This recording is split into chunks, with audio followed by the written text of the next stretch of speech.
வணக்கம். இந்த சினிமா பற்றியான முன்பதிவினுடைய பார்ட் 2. இப்போ பார்ட் 1, பார்ட் 2 இந்த சீக்வலில் ரொம்ப ஃபேமஸாக இருக்க டைமில் 2 விதமாக போடுறேன். ஏன்னா நான் நான் அந்த வீடியோ போடும்போதே அப்புறம் ரெண்டு வீடியோவும் சேர்த்து மோர் தென் 20 மினிட்ஸ்க்கு போயிடுச்சு. ஸோ அதனால பெரிய வீடியோ இருந்தால் மக்களும் பார்க்க மாட்டாங்க, அது இன்ட்ரெஸ்டிங்காக இருக்காதுன்னு தான் 2 பதிவாக போடுறோம். இப்போ நம்ம செப்டம்பரில் ஆரம்பிக்கலாம். செப்டம்பரில் 2 படங்கள் ரிலீஸ் ஆச்சு. செப்டம்பர் 7 நாயக்னு படம் ரிலீஸ் ஆச்சு. உங்களுக்கு நம்ம எல்லாருக்குமே தெரிஞ்ச படம் தான். முதல்வன் 1999 தீபாவளிக்கு வந்த முதல்வன் படத்தோடைய ஹிந்தி ரீமேக் தான் நாயக். இந்த படத்தை ஏம் ரத்னம் தயாரிச்சுட்டார். முதல் முறையா ஹிந்தியில தயாரிச்சாங்க இந்த படத்தை. ஸோ படத்துல it was just in official remake தான். படத்தினுடைய எல்லா டெக்னீஷியன்ஸ் ஃப்ரம் சங்கர் சாரா இருக்கட்டும், ரஹ்மான் மியூசிக்கா இருக்கட்டும், கேவி ஆனந்த் சினோட்டோகிராஃபியா இருக்கட்டும், தோட்டாதரணி ஆர்ட் டைரக்ஷன், லெலின் விடி விஜயனுடைய எடிட்டிங்கா இருக்கட்டும், ராஜேஷ் சுந்தரம், வெங்கி, எல்லாருமே இந்த படத்துக்கு பாடல்கள் எழுதினவர் என்னோட favourite, one of greatest Hindi cinema lyric writer. ஒரு வாலி, ஒரு கண்ணதாசன் போட்டு மிக சிறந்த ஒரு லிரிக் ரைட்டர் ஹிந்தியின் ஆனந்த் பக்ஷி சாப், மறைந்த ஆனந்த் பக்ஷி சாப் இந்த படத்துக்கு லிரிக்ஸ் பாடல்கள் எழுதியிருந்தாரு. படத்துல அனில் கபூர், ராணி முகர்ஜி, அமரீஷ் பூரி, பரேஷ் ராவல் போன்ற பலர் நடிச்சிருந்தாங்க இந்த படத்துல. பரேஷ் ராவல் மணிவண்ணன் ரோலும், அமரீஷ் பூரி நம்ம ரகுவரன் ரோல் நடிச்சிருப்பாங்க. ஹீரோன்னு அனில் கபூரும், மனிஷா கொய்ராலா ரோல ராணி முகர்ஜி இந்த படத்தை நடிச்சிருப்பாங்க. இந்த படத்தை ரொம்ப செலவு பண்ணி எடுத்தாங்க. தமிழோட அதிகமான பட்ஜெட்ல படத்தை எடுத்தாங்க. ஆனா இந்த படம் ஹிந்தியில ஃபிளாப் ஆயிடுச்சு. ரொம்ப ரொம்ப ஆச்சரியமான விஷயம் இல்லை. ஒரு மோஸ்ட் சக்சஸ்ஃபுல் ஃபிலிம் சவுத் இந்தியாவில் அந்த டைம்ல அதுதான் இருந்தது. முதல்வன் தான். தமிழ்லையும் சரி தெலுங்குலையும் சரி மிகப்பெரிய வெற்றி பெற்றது. சங்கர் ஒரு அடுத்த கட்டத்துக்கு கொண்டு போன படம். ஹிந்தியில இந்த படம் ஓடலை.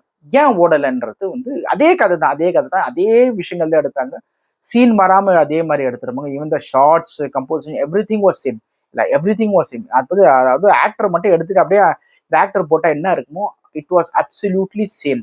சில சின்ன நடிகர்கள்லாம் நீங்க பாத்தீங்கன்னா சேம் ஆக்டர்ஸ் தான் இந்த படத்துலயும் யூஸ் பண்ணியிருப்பாங்க. அப்படி இருந்த படம் ஏன் ஓடலைன்னும் போது முதல் காரணமா கருதப்பட்டது பாத்தீங்கன்னா படத்துடைய காஸ்டிங் அனில் கபூர் போட்டதாங்க. அது எடுபடலை.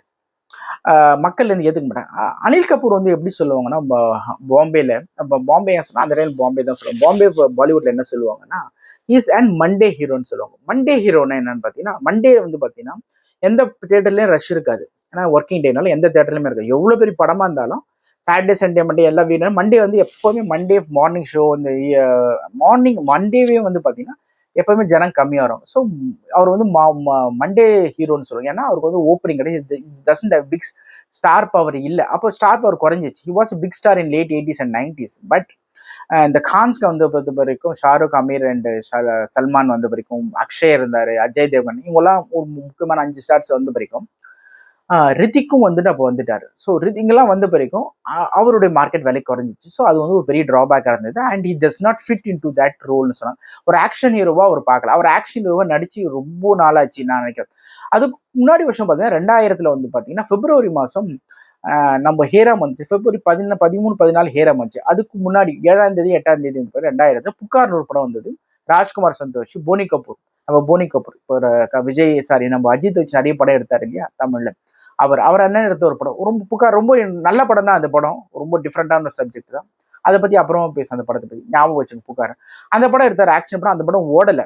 ஸோ அதே மாதிரி இந்த படமும் ஓடலை. ஏன்னா அவர் ஆக்ஷனா நான் லாஸ்ட் நடிச்ச படம் எனக்கு தெரிஞ்சு 94, 93 ரூப் கிரானி சோரோங்கா ராஜன் ஒரு படம் நடிச்சாரு. சதீஷ் கௌஷிக் எடுத்த ஒரு படம்.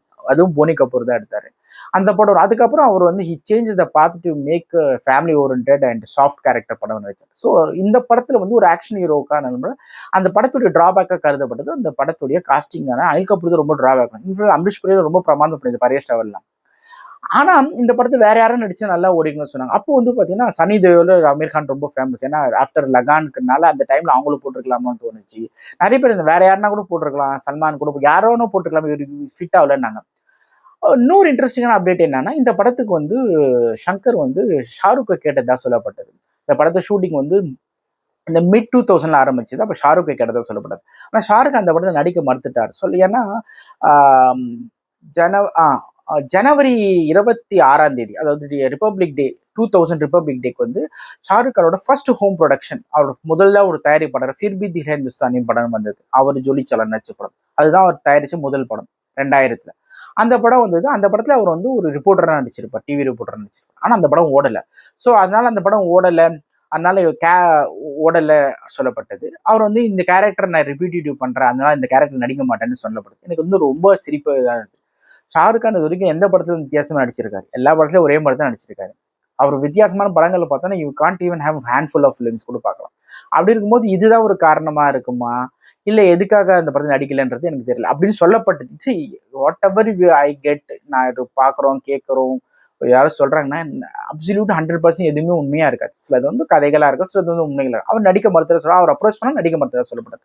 மேபி அவர் நடிச்சுதான் படம் ஹிட்டா இருக்குமான்றதும் சொல்ல முடியாது. ஏன்னா அப்போ அவர் ஆக்ஷன் ஹீரோவோ ஜனங்க ஏத்துக்கிட்டாங்களான்றதும் தெரியாது.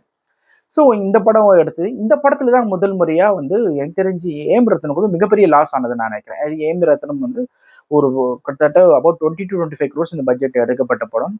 படம் ஃபிளாப் பண்ணதுல அவருக்கு ரொம்ப நஷ்டமாச்சு. அது ஈடுகட்ட தான் பாய்ஸ்ன்ற படம் 2003 எடுத்து கொடுத்தா சொல்லப்படுது. சங்கர் வந்து அவரை ஈடுகொடு அதுக்கு வந்து ஒரு குறிப்பிட்ட மினிமம் எம்ஜியில ஒரு சின்ன பட்ஜெட்ல ஒரு படம் எடுத்து கொடுத்து அவர் லாபத்தை கொடுக்கப்பட்டதா சொல்லுது. ஆனா அன்பார்ச்சுனேட் அந்த படம் கூட அவ்வளோ போகல.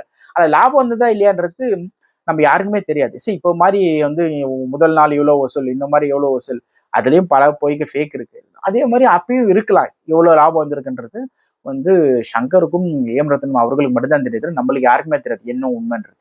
ஸோ இது வந்து செப்டம்பர் 7 நாயக் வந்து ரொம்ப எதிர்பார்ப்போடு வந்து படம் அங்கேயே ஹிட் ஆகும்னு எதிர்பார்க்கப்பட்ட படம் ஃபிளாப் பண்ணது.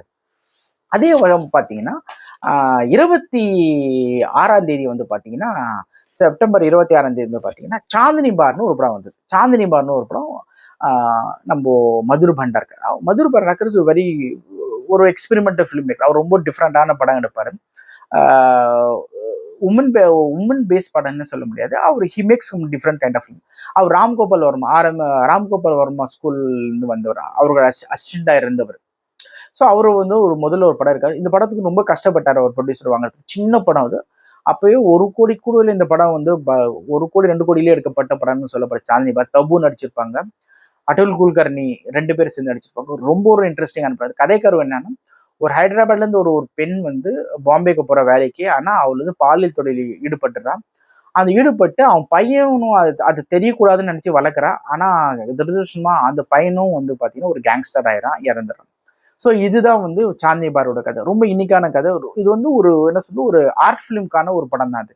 But it was very commercially successful. என்னன்னா ஒரு ஒரு ஒரு ஆர்ட் கதையை கூட இன்ட்ரெஸ்டிங்கான ஒரு ஸ்கிரீன் பிளே, டைலாக்ஸ், ஒரு எக்ஸிகியூஷன்ல நல்ல மக்களுக்கு கமர்ஷியலா சக்சஸ்ஃபுல்லா சொல்லலான்றதுக்கான ஒரு முக்கியமான படமா இருந்தது. அதனால தான் இந்த படத்தை நான் தேர்ந்தெடுத்தேன். Very interesting and very important film in Hindi cinema, Chandni Bar. அதற்கு பின்னு அக்டோபர் 26 வந்து அசோகான ஒரு படம் வந்தது, ஷாருக் கான் ப்ரொடக்ஷன்ல.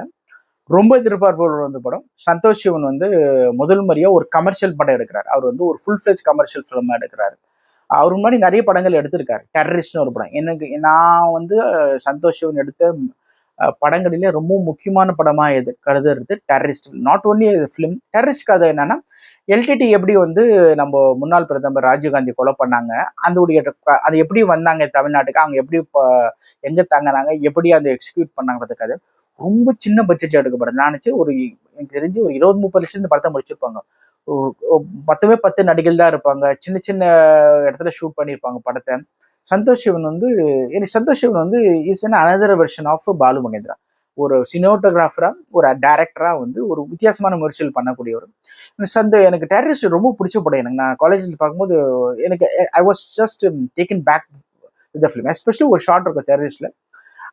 ஒரு சூசைட் பாம்பரை வந்து பட்ஜெட் லிமிட்டேஷன்ல எப்படி எடுக்கலான்றதுக்கான உதாரணம். ஒரு சூசைட் பாம்பு வெடியும், அது ஒரு பெண் பாப்பா ஒரு ஜீப் வரும், அந்த ஜீப் வந்து வெடியுதுன்றது காட்டும். அது வந்து அந்த பெண்ணோட பாயிண்ட் ஆஃப் வியூல கேமரா முன்னாடி என்ன அப்படி பேசணும் அந்த மாதிரி வச்சு பிளாஸ்ட் ஆகும். அது மட்டும் லைட்டிங்ல காமிச்சு முடிச்சிருப்பாங்க. சவுண்டு, அந்த பர்ஃபார்மன்ஸ், அந்த லைட்டிங்லயே அங்க ஒரு பிளாஸ்ட் ஆகுதுன்றதை காமிச்சிருப்பாங்க. ஸோ சந்தோஷம் எனக்கு lot of people say is one of greatest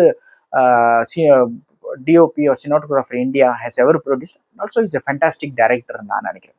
so அவர் வந்து இந்த ஒரு கமர்ஷியல் படத்தை வந்து எடுத்தார். இந்த படத்தோட கதை எப்படி உருவாச்சுன்னா, தில்சேன், அதாவது ஹிந்தியில தமிழ்ல உயிரையில வந்த படம் வந்து தில்சே படத்தை வந்து அவர் ஷூட் 1998 ஆரம்பத்தில் படத்தை ஷூட் பண்ணாங்க. ஜனவரி அந்த படத்தை ஷூட் பண்ணாங்க. லேட் டிசம்பர்லேருந்து தில்சே வந்து ஆகஸ்ட் 15 ரிலீஸ், ஆகஸ்ட் 14 1998 ரிலீஸ் ஆச்சு படம். ஸோ 97 படத்துல ஷூட்டிங் ஆரம்பிச்சாங்க. ஸோ தில்சே படத்தை ஷூட் பண்ணும்போது அந்த சையான் சையான் சாங் ஷூட் பண்ணாங்க. சையான் சையான் சாங் வந்து நம்ம உதகமண்டல ஊட்டியில் தான் ஷூட் பண்ணாங்க. ஆனால் அந்த படத்தில் காமிக்கும் போது நம்ம நார்த் ஈஸ்ட்ல நடக்கிற மாதிரி காமிச்சிருக்கோம். See that is called the greatness of a creator. Mani Ratnam, Santosh சிவனும் ஒரு இடத்த உங்களுக்கு வேற இடமா காட்டுறாங்க பார்த்தீங்களா, அதுதான் வந்து ஒரு கிரியேட்டரா ஒரு விஷயம்.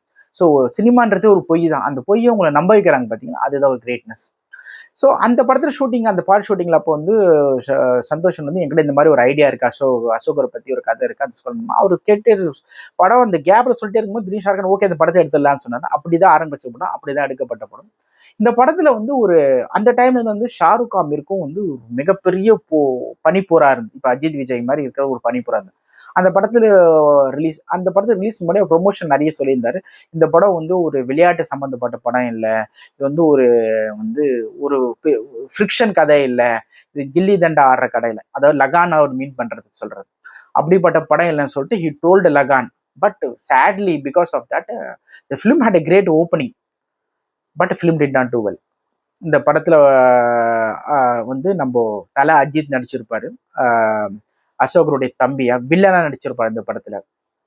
அதனாலே தமிழ்நாட்டில் வந்து இந்த படம் ஒரு மிகப்பெரிய ஓப்பனிங் ஆச்சு. இந்த படத்தை technical was brilliant. Cinematography direction by Santosh, production design by Sabu Cyril, editing by Sekhar Prasad, music by Anu Malik, lyrics by Gulzar என்ற ஒரு நல்ல ஒரு ஸ்ட்ராங்கான ஒரு கமாண்டிங்கான ஒரு க்ரூ இருந்தும் இந்த படம் சரியா போல. படத்துக்கு ஒரு பேக்ரவுண்ட் ஸ்கோர் வந்து சந்தீப் சோட்டா பண்ணியிருந்தார். சந்தீப் சோட்டா யாருன்னா சத்யாக்கு வந்து அவர் பேக்ரவுண்ட் ஸ்கோர் பண்ணியிருக்காரு. அதுக்கப்புறம் ராம்கோபால் படத்துக்கு எல்லாருமே ஒரு பேக்ரவுண்ட் ஸ்கோர் பண்ணுறாரு. சத்யாவுக்கு பேக்ரவுண்ட் ஸ்கோர் பண்ணியிருப்பாரு. மஸ்த் படத்துக்கு தான் ஃபர்ஸ்ட் வந்து ஒரு படம் மியூசிக் போட்ட பேக்ரவுண்ட் ஸ்கோர். பாடல்கள் ரொம்ப ஹிட்டா இருக்கும், ஆனால் படம் நல்லா ஓடலை. அதுக்கப்புறம் ஜங்கல்னு ஒரு படம் வந்துச்சு, அதுக்கப்புறம் கம்பெனின்னு ஒரு படம், அதுல தான் அவர் பேர் வரும். இதுக்கு அடுத்த வருஷம் தான் வந்து கம்பெனி படம் வந்தது. ஸோ அசோகா வந்து ரொம்ப எதிர்பார்ப்போட வந்த படம். ரொம்ப பீரியாடிக் வந்து அப்போ வந்து ரொம்ப லகான் ஹிட் அதனால பீரியாடிக் ஃபிலிம்கான ஸ்கோப் இருக்க டைம்ல வந்த படம் ஓட. நான் ஒரு ஆடியன்ஸா நான் வந்து காலேஜ் டேஸ்ல இந்த படத்தை பார்க்கும் ஃபர்ஸ்ட் டே படம் பார்க்கும்போது எங்க ஊர் ராகவேந்திரா தியேட்டர் வேலூர்ல நான் பார்த்தேன் படத்தோட ஃப்ரெண்ட்ஸோட. படத்துல ஒரு விஷயம் என்னன்னா, they took lot of cinematic liberties. அதாவது ஒரு படத்தை வந்து ஒரு கதையோ புக்கோ ஏதோ ஒரு கித்தியா நம்ம எடுக்கும்போது you should stay has close to the, அந்த கதைக்கும் அந்த கதாபாத்திரத்துக்கும் க்ளோஸா இருக்கணும். இப்போ நீங்க அதுல இருந்து இன்ஸ்பயர் பண்ணி மாடர்ன் டேல படம் எடுக்கிறீங்க. இப்போ ஷேக்ஸ்பியரோட கதையை மாடர்ன் டே எடுப்பாங்க, that is different. People will not question it. But when you're making a historic film, has to stay as close to the reality, க்ளோஸா சம்பந்தமா இருந்தா தான் நல்லதே தவிர நீங்க அதை தாண்டி சினிமாட்டிக் லிபர்ட்டி எடுத்து என்னென்னமோ பண்ணீங்கன்னா நல்லா இருக்காது. ஏன்னா நிறைய விஷயங்கள் பார்த்தீங்கன்னா படத்தினுடைய என்ன சொல்றது உரையாடல், அது டைலாக்ஸ் வந்து பார்த்தீங்கன்னா ரொம்ப மாடர்னா இருக்கும், which did not do well. லகான்ல ஏன் இட் வாஸ் கிரேட்னா இன்னொரு விஷயம் ஆட் பண்ணல. லகான்ல பார்க்கும்போது they used the language called Awadhi. Lagaan is not a Hindi film. அந்த படத்தினுடைய லாங்குவேஜ் பார்த்தீங்கன்னா அவதின்றது வந்து சென்ட்ரல் இந்தியாவில் அந்த 18th சென்ச்சுரி நிறைய பேசக்கூடிய ஒரு விஷயம். அந்த அவதி தான் இப்போ பாலப்போக்கில் வந்து போஜ்புரியா மாத்தி, போஜ்புரின்ற இல்லையா, அந்த அவதி தான். இப்படி செந்தமிழ் வந்து இப்போ தமிழ் ஆயிடுச்சு இல்லையா, அந்த மாதிரி தான் அவதின்ற லாங்குவேஜ் எடுத்து. ஆனா அது வந்து புரியும்படியா இருக்கும். நம்ம பார்க்கும்போது லகான் படத்தை பார்க்கும்போது யாருமே அவதின்றது எனக்கு தெரிஞ்சு 99.9% of people does not even know that the language used in Lagan was Awadhi, not Hindi. அதே மாதிரி இந்த படத்திலேயே அந்த காலத்துக்கு மாதிரி எடுத்திருக்கலாம். இந்த கதையை நடக்கிறது வந்து அந்த western part of India, Orissa பீகார்ல தான் நடக்குது. ஸோ அந்த காலகட்டத்துக்கான அந்த பேச்சுகள் அந்த ஸ்லாங்கை யூஸ் பண்ணிக்கலாம். ஆனால் அது பார்த்தா நார்மலாக நம்ம பேசுகிற ஹிந்தி மாதிரியே பேசியிருப்பாங்க. That was very big mistake by Santosh Sivan. And the film bombed very badly இந்த box after a great opening. So Asoka வந்து தொடர்ந்து ஷாருக் கான் வந்து தொடர்ந்து படங்கள் எடுக்கும் போது 2 படங்களும் வந்து அவரோட ஃபர்ஸ்ட் 2 படங்களும் வந்து சூப்பர் ஃபிளாப் ஆனது. அதற்கு பின் நவம்பர் தீபாவளிக்கு வந்து அபய்னு ஒரு படம் வந்தது. அபய் என்னன்னு பார்த்தீங்கன்னா நம்ம ஒரு ஆலவந்தான் தான். Aalavandhan very important film in Indian film industry. ரொம்ப எதிர்பார்ப்போடு ஆலவந்தானுடைய ஃபர்ஸ்ட் போஸ்டர் வந்து 2000 தெனாலி வந்த பிறகு அந்த போஸ்டர் விட்டாங்க. அதாவது 2 கமலும் வந்து பலம் பார்க்குற மாதிரி ஒரு போஸ்டர் இருக்கும். ஒரு மொட்டை கமல்ல வந்து ஒரு நார்மல் கமல் வந்து லெஃப்ட் ஹேண்ட்ல பலம் பார்க்குற மாதிரி ஒரு போஸ்டர் வச்சிருப்பாங்க. That was a range. இந்த ஃபர்ஸ்ட் லுக்குன்றாங்களா, ஃபர்ஸ்ட் போஸ்டர் ஃபர்ஸ்ட் லுக்லாம் வந்து ஆளவந்தான்ல வந்து ரொம்ப பெரிய பேசப்பட்டது. முதல் முறையா வந்து கமலும் கலைப்புலி எஸ் தானு வீக் கிரியேஷன்ஸ் சேர்ந்து பண்ணாங்க. ஸோ கலைப்புலி தானு அவர்கள் பற்றி சொல்லவே தெரியல. அவர் வந்து ஒரு பிரம்மாண்ட படங்கள் எடுக்கக்கூடிய ஒரு ஒரு நல்ல சிறந்த தயாரிப்பாளர். அதாவது ஹீஸ் அண்ட் ப்ரொடியூசர், டேரக்டர்ஸ் ட்ரீம்னு சொல்லப்படக்கூடிய ஒரு ப்ரொடியூசர். படத்தை வந்து படத்துக்கு தேவைன்னா எவ்வளோ வேணா செலவு பண்ணக்கூடிய ஒரு தமிழ் ப்ரொடியூசர்ல அவர் மிக மிக முக்கியமான ப்ரொடியூசர். இப்போ வரைக்கும் படம் எடுத்துட்டு இருக்காரு 40 வருடங்களா. ஸோ அவர் வந்து இந்த படத்தை எடுக்கிறார். கண்டுகொண்டேன் பின்னுக்கு எடுக்கப்பட்ட படம். ஸோ அதனால ஒரு எதிர்பார்ப்பு அதிகமாக இருந்து கமல் நடிக்கிறாங்க. இன்ஃபேக்ட் அந்த படத்தோட பூஜை வந்து முதல் முறையா ஒரு படத்தோட பூஜையை நேரு இண்டோர் ஸ்டேடியத்துல பண்ணாங்க. நேரு இண்டோர் ஸ்டேடியத்துல இண்டோர் ஸ்டேடியத்துல பூஜை பண்ணாங்க. அந்த படத்துல வந்து பூஜைக்கு யாரெல்லாம் வந்தாங்கன்னா பெரிய பெரிய ஆளா வந்திருந்தாங்க. தமிழ்ல இருந்து பாத்தீங்கன்னா விஜயகாந்த் சார் வந்திருந்தாரு அப்போதுக்கு. ஹிந்தில இருந்து பாத்தீங்கன்னா சஞ்சய் லீலா பன்சாலி வந்தாங்க, சுபாஷ் காய் வந்திருந்தாங்க, ரமேஷ் சிற்பி வந்திருந்தாங்க. இப்படி பல பேர் வந்து படத்துக்கு பூஜைக்கு வந்ததுனால இந்த படத்துக்கு ஆல் இண்டியால ரொம்ப பெரிய எதிர்பார்ப்பு இருந்தது. இந்த படமும் வந்து ரொம்ப இன்ட்ரெஸ்டிங்கா இருந்தது. இந்த படத்துடைய அந்த டைம்ல வந்து பத்திரிகைகள் இல்லை. அந்த டைம்ல வந்து பாத்தீங்கன்னா வண்ணத்திரை, சினிமா எக்ஸ்பிரஸ் இதெல்லாம் நீங்க கேள்வி கூட பட்டிருக்க மாட்டீங்க. ஜென் எக்ஸ் எல்லாம் இந்த பத்திரிகைலாம். இந்த பத்திரிகையில வந்து ஒரு நியூஸ் வந்து இந்த படத்து கதையும் வந்து அவர் வந்து ஒரு கைதியின் டைரி லேட் 80s வந்து கமல் எழுதியிருந்தார். 2 அண்ணன்கள் கூடிய கதை. அது ஒரு அண்ணன் போலீஸ், ஒரு அண்ணன் வந்து மனநிலை பாதிக்கப்பட்டவன் பிகாஸ் ஆஃப் சித்தி ஒரு கொடுமையால். அப்படி எழுதப்பட்டது கதை தான். பிகாஸ் அவர் 2000 படம்னால அது வந்து ஒரு இன்ஸ்பெக்டரை வந்து ஒரு கமாண்டோ, மிலிட்டரி கமாண்டோ ஆக்கி அந்த கதையை உருவாக்கிறதா சொல்லப்பட்டது. நான் அதுதான் உண்மையா இருக்கும் நான் நினைக்கிறேன். இட்ஸ் ப்ராக்டிக்கலா பார்க்கறது அதுதான் உண்மையா இருக்கும் நான் நினைக்கிறேன். அதுதான் கதையா இருந்து கதை வந்து ரொம்ப இன்ட்ரெஸ்டிங்கான கதை, நல்ல கதை தான். டிராபேக் ஆஃப் த ஃபிலிம் எங்க ஸ்டார்ட் ஆச்சுன்னா, it did not connect with the female. படத்துக்கு ஏதோ ஒரு குறை இருந்தது படத்துல வந்து, ரொம்ப குறையா இருந்தது, கனெக்ட் ஆகாதனால.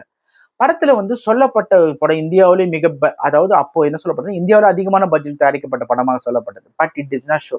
ஒரு ஸ்கிரீன்ல பார்க்கும்போது அந்த அளவுக்கு பிரம்மாண்டம் தெரியும். இன்ஃபேக்ட் ஃபர்ஸ்ட் சீன் வந்து ஒரு தீவிரவாதி கிட்ட இருந்து ஒரு ஹாஸ்டேஜை காப்பாத்துற மாதிரி ஒரு காட்சி அமைச்சிருப்பாங்க. அப்போ முதல் சீனே அதான் இருக்கும். இந்த கமாண்ட் ஆபரேஷன் மூலமா அது எடுக்கிறது. அதுவே பார்த்து நிறைய சிஜிஐ யூஸ் பண்ணிருப்பாங்க, கம்ப்யூட்டருக்கு ஆக்சஸ் பண்ணுவாங்க, ஒரிஜினல் பிளாஸ்ட்ல யூஸ் பண்ணிக்க மாட்டாங்க. ஸோ படத்துடைய பட்ஜெட் அங்கேயே குறைஞ்சிருக்கும். அதுவே காமிச்சிருப்பாங்க. ரொம்ப மாறியா இருக்கும். எக்ஸிகியூஷன் நல்லா இருக்காது. மேபி இது எடிட்டிங் ரொம்ப நல்லா கிறிஸ்பா நல்லா எடிட் பண்ணல.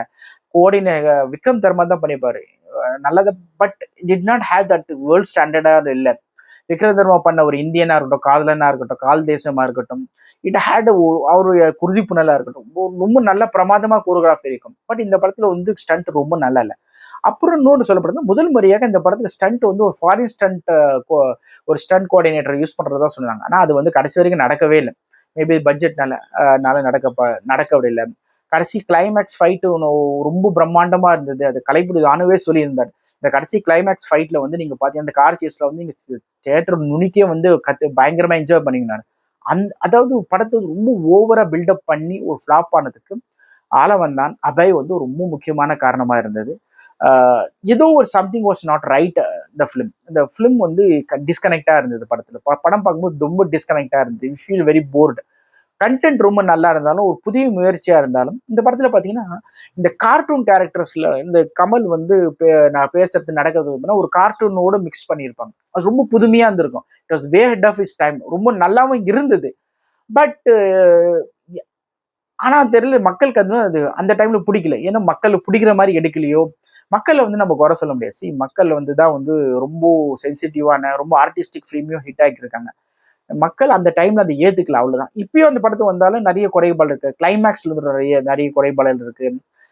அந்த ஃபைட் வந்து பார்த்தா பலூன்ல இருந்து பறந்து போறது, இந்த 2 பேர் ஃபைட் போறது, நிறைய விஷயங்கள் வந்து சம்திங் வாஸ் நாட் ரைட், ஒட்டலன்னு அது மாதிரி இருந்தது. ரொம்ப எதிர்பார்க்கப்பட்ட படம் சூப்பர் ஃபிளாப் ஆச்சு. சூப்பர் ஃபிளாப் ஆப் எப்படி ஆச்சுன்னா, எங்க ஊர்ல 2 தியேட்டர் ரிலீஸ் ஆச்சு, வேலூர் அலங்கார 2 ஜோதியில. அப்போ ரஜினி கமல் படம் மட்டும் தான், சில படங்கள் தான் 2 தியேட்டர் ரிலீஸ் ஆகும். அப்போ அப்படி ரிலீஸ் ஆன ஒரு படம் தீபாவளி ரிலீஸ் ஆச்சு. தீபாவளிக்கு அடுத்த நாள் வந்து பாத்தீங்கன்னா படத்துல தியேட்டர்ல ஆளே காணும். ஸோ சச் வாஷ் அவுட் ஆன ஒரு படமா அமைஞ்சது. So it hurt not only Tamil cinema, இந்திய சினிமா. அது வந்து ஒரு பெரிய பாதிப்பை உண்டாக்குன படம். கடைசியா பாத்தீங்கன்னா டிசம்பர்ல 14 வந்து பாத்தீங்கன்னா இயர் எண்டில் வந்து கபி குஷி கம் K3G என்ற கபி குஷி கபி கம் படம் வந்தது. அது முதல் முறையா அமிதாப் பச்சன், ஷாருக் கான், ரித்திக் ரோஷன் நடிச்ச ஒரு படம். மிகுந்த எதிர்பார்ப்போட வந்து படத்தை ரொம்ப கமர்ஷியலாகவும் சக்சஸ்ஃபுல்லான படம். கரண் ஜோகர் வந்து 2வது படம் ஆஃப்டர் குச் குச் ஹோத்தாக்கு அப்புறம் வந்ததுனால ரொம்ப எதிர்பார்ப்போடு வந்த படம். கிரிட்டிசிசம் படத்துக்கு இருந்தது. ரொம்ப மெலோட்ராமிக்கா இருக்கு, ரொம்ப அன்ரியலிஸ்டிக்கா இருக்கு. அதுல ஒரு அன்ரியலிஸ்டிக் மெலோட்ராமிக்கான ஒரு விஷயம் நீங்க பாத்தீங்கன்னா, எதுன்னு நான் சொல்றேன்னா, படத்துல வந்து ஒரு வீடு காமிச்சிருப்பாங்க. அவங்க டெல்லியில இருக்கிற மாதிரி. But they shot the film யூரோப்ல ஷூட் பண்ணிருப்பாங்க. சம்மர் இந்த யூரோப்ல நிறைய பார்த்துருப்பீங்க. ஒரு பெரிய டடல் மாதிரி, ஒரு பெரிய பேலஸ் மாதிரி இருக்கும். அது அன்நேச்சுரலா இருக்கும். டெல்லியில அப்படி ஒரு வீடே கிடையாது. ஸோ அதெல்லாம் ஷூட் பண்ணதை காமிச்சிருப்பாங்க. அங்க காமிச்சிருப்பாங்க ஹெலிகாப்டர்ல வந்து லேண்ட் பண்றாங்க. Rich people will use helicopter. But it has என்ன யூரோப்பியன் லோகோ இருக்கும் அதுல. ஸோ இந்த மாதிரி விஷயங்களை தவிர்த்துருக்கலாம். அதாவது சொல்லுவாங்க இம்மெச்சூர்டா படத்தை எடுத்திருக்காங்க அப்படின்னு காமிச்சிருப்பாங்க. அப்புறம் சாந்தினி சௌக் காமிச்சிருப்பாங்க. அதுவும் வந்து அன்ரியலிஸ்டிக்கா செட்டிக்கா இருக்கும். பர்ஃபார்மன்ஸ்லாம் பார்த்தீங்கன்னா ரொம்ப மெலோட்ராமிக்கா இருக்கும். மெலோட்ராமிக்கா எல்லா ஷாருக்கான் படத்திலும் கரஞ்சோன் படத்துலயும் இருக்கும். ஓவர் ஆக்டிங்கா இருக்கும். அது ஓவர் ஆக்டிங்கா மெலோட்ராமிக்கா பிளேயிங் லெஸ் டு த கேரக்டரா ஆர் பிளேயிங் அபோவ் த கேரக்டரா என்றது வந்து அவங்க படத்துல எப்பயும் இருக்கிறது தான். ஸோ இதெல்லாம் வந்து இருந்தது. பட் இருந்தாலும் because of the star cast, the family drama, அந்த தீபாவளி டைம்னால இந்த படம் very well and it was big box office hit. So இந்த 10 படங்கள் நான் சொன்ன இந்த 10 படங்கள் 2001 வந்து பல படங்கள் பாக்ஸ் ஆஃபீஸ் ஹிட்டா வந்திருக்கு. லைக் கதர், K3J, லகான் போன்ற படங்கள் வந்து ரொம்ப லேண்ட்மார்க் பாக்ஸ் ஆஃபீஸ் ஹிட்டா வந்திருக்கு. ரொட்டீன் கதை, ரொட்டீன் விஷயம் பாக்ஸ் ஆஃபீஸ்க்கு அப்சல்யூட்லி குவைட் டிஃப்ரெண்ட். லைக் லகான், தில் சாத்தா ஹை, சாந்தினி பார் போன்ற படங்களும் வந்திருக்கு.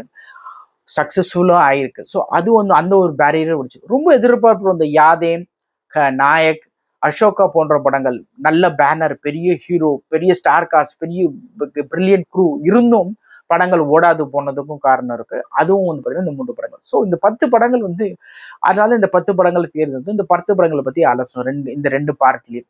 ஸோ இது வந்து என்ன ஆச்சுன்னா இந்திய சினிமாவில் ஒரு திருப்பம் போச்சு. இப்போ வந்து வழக்கமாக ஒரு அப்பெல்லாம் வந்து பார்த்தீங்கன்னா ஹிந்தியில் வந்து பார்த்தீங்கன்னா பியார், மொஹபத், இஷ்க் இது இல்லாமல் பேர் இருக்காது. பார்த்தீங்கன்னா ஹம் ஆப்கே ஹே கௌன், குச் குச் ஹோத்தா ஹை, மேனே பியார் கியா, தில் கபி யஹா கபி வஹா. அதாவது படம் பேர் வந்து அதாவது 4 வரி 5 வரி 2 இல்லை ஒரு லைன் மேல இருந்தாதான் அந்த அந்த படம் வந்து பெரிய படமாக கத்துப்படணும். அப்படி இருந்தாதான் அந்த படத்துக்கு ஒரு கஹோனா பியார் ஹே, அதாவது படங்கள் பேர் வந்து பெருசா இருந்தாதான் பியார் இல்லாம படமே இருக்காது. பியார், மொஹபத், இஷ்க் இப்படின்னு இது இந்த வார்த்தைக்கு இல்லாத படமே இருக்காது. அப்படிப்பட்ட படங்கள் தான் இருந்துச்சு. இன்ஃபேக்ட் தமிழ்ல அப்படிதான் லேட் 90s பார்த்தீங்கன்னா எல்லாமே வந்து காதல் காதல், பார்த்து காதல், பார்க்காம காதல், கண்ணை மூடிட்டு காதல், லெட்டர். ஸோ இந்த மாதிரி விஷயங்கள் இருக்கும்போது லகான், தில் சாத்தா ஹம் இந்த மாதிரி படங்கள் வந்து உடைச்சி மக்களை வந்து அதுல இருந்து விடுவிச்சு புது புதிய முயற்சிகள் பண்ணக்கூடிய இயரா இருந்ததுனாலதான் நான் இந்த இயரை தேர்ந்தெடுத்தேன். இந்த 10 படங்களை தேர்ந்தெடுத்தேன். நான் இந்த 10 படங்கள் தேர்ந்தெடுத்துல சில குறைபாடுகள் இருக்கலாம், சில நல்லதும் இருக்கலாம். ஸோ நீங்க பார்த்துட்டு இந்த எப்படி இருக்குன்னு இந்த ஃபீட்பேக்கை சொன்னீங்கன்னா எனக்கு உபயோகமா இருக்கும். அடுத்த வாட்டி வந்து நம்ம ஒரு படமா எடுக்கலாமா? நான் அடுத்த வாட்டி என்ன நினைக்கிறேன்னா 2006 எடுக்கலான் இருக்கேன். 2006ல ஒரு நிறைய இன்ட்ரெஸ்டிங்கான படங்கள் வந்தது ஹிந்தியில. அதுல ஒரு 10 படங்கள் எடுத்து அந்த படங்கள் எப்படி தாக்கத்தை உருவாக்குச்சு, அந்த படங்கள் என்ன பண்ணுச்சுன்றத அடுத்த பதிவுல பார்ப்போம். இவ்வளவு நேரம் உங்களோட பொன்னான நேரம் ஒதுக்கி பார்த்ததுக்கு என் மனமார்ந்த நன்றி. ஜெய்ஹிந்த், வந்தே மாதரம்.